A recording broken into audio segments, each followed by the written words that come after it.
Friday, the beginning of another wonderful week. Yes, it is. Did you have a good Father's Day, did you? Very nice, very nice. Baseball and Father's Day, that kind of goes hand in hand. It does. Yeah, it does. Yeah, good. And this is interesting, with yesterday being Father's Day, I thought maybe the word for this week should be fatherhood, and that is not two words. I tried to confuse him earlier and said that, but that's two words. So fatherhood is the word for the week, and it is identified as a legacy of love, leadership, and responsibility. You can't forget that word. Being a father is a responsible position. And it is actually, one of the oldest and most sacred roles known to mankind. And the word itself originates, of course, in the Old English. And it has its roots, though, once again, in Latin and Greek. And it's a male parent, a protector, a provider, and the head of the household. Now, it's more than just a biological title. It's like a divine appointment to lead and to provide and to love with strength and humility. All right. Now, of course, we're talking about the optimum here, but it's a state of responsibility of being a father, whether biologically by birth, but you can be a father from adoption or even just through spiritual guidance, just being that image and mentoring children as a father image. And so a good father is present, focused, and intentional. And they are firm in their values. A good father models integrity, works hard, sets clear boundaries, gives wise counsel, and expresses, and this is where we all make a lot of mistakes, gives unconditional love. And even if you have had some bad situations with children, you can remember when there's times when it's so rewarding, but it's always very demanding. It's a challenge. It doesn't come with a manual. That's right, and there's no manual. So you get, from being a good father, you can get emotional fulfillment. You can begin to build a legacy and a deep bond that can be shared with your children. And a lot of fathers, when they've taken polls or whatever, they say that they really get an increased sense of purpose and a desire to become a better person, better man.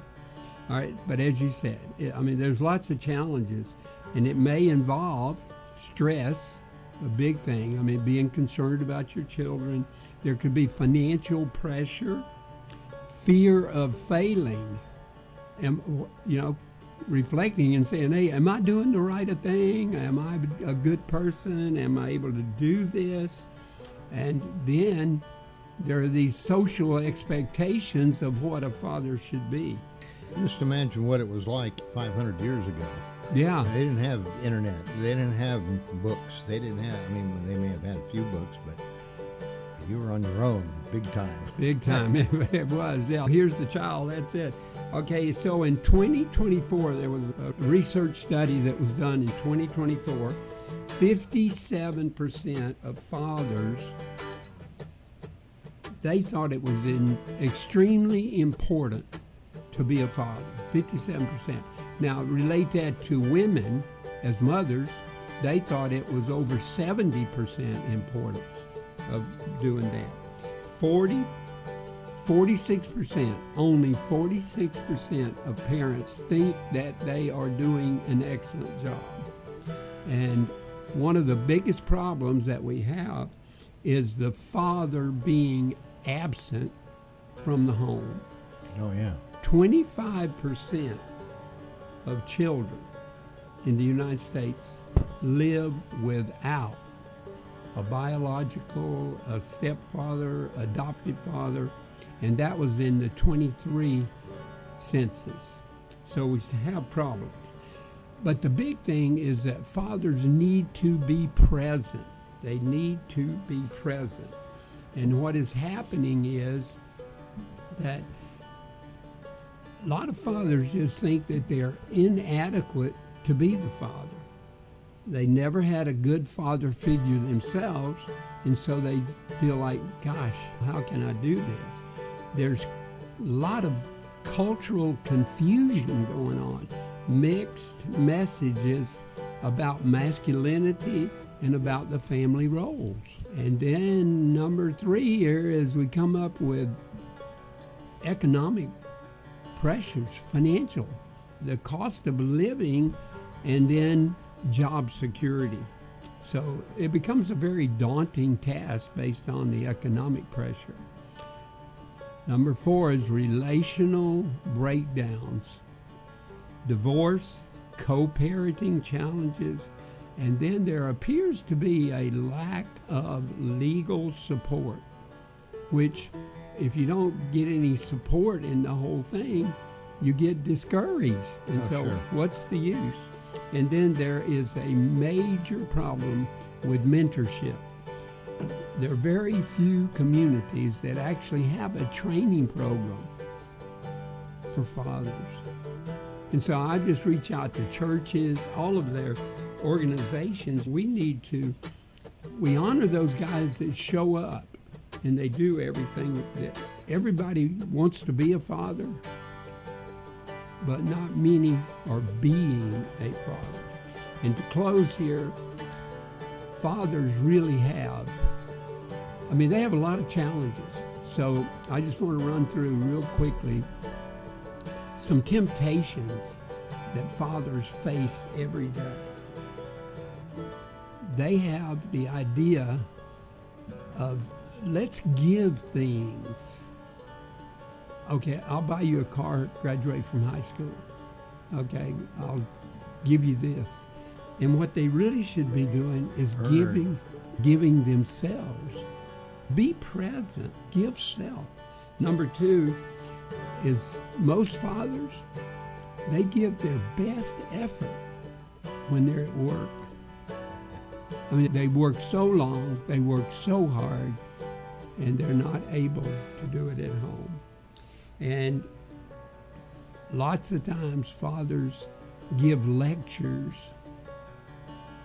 instead of listening and learning to gain the respect of children, because children need great examples, and that's the way children learn. The way children think about love is time. I've heard little boys and little girls say, "Daddy, could you put me in your schedule book?" We need to represent and understand the spiritual value of life and take control of the family. And I'm going to end here like I did from a couple of weeks ago. I wrote in a journal a number of years ago. On Father's Day, I take a moment to reflect on my relationship with my father. He was a very proud United States Marine, head of the motor pool.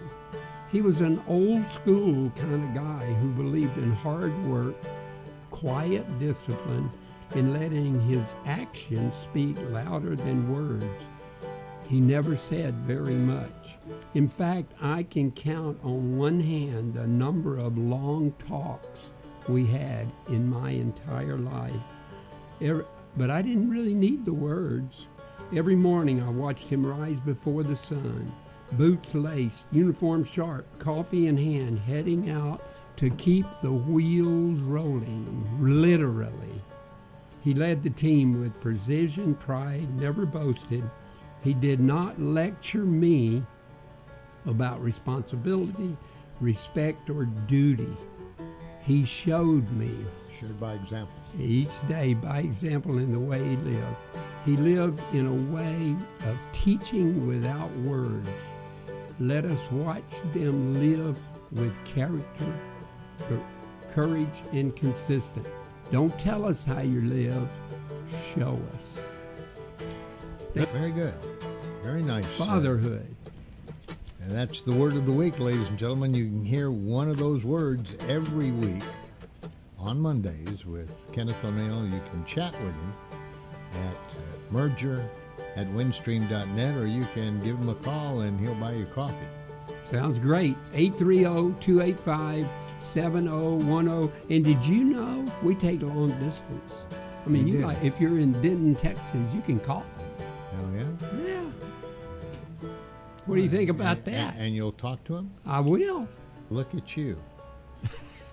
Thank you. Always enjoy coming to see you. Thank you, sir. Thank Have you a good so week. much. You too. Have a safe, good week. I will. You All right. too.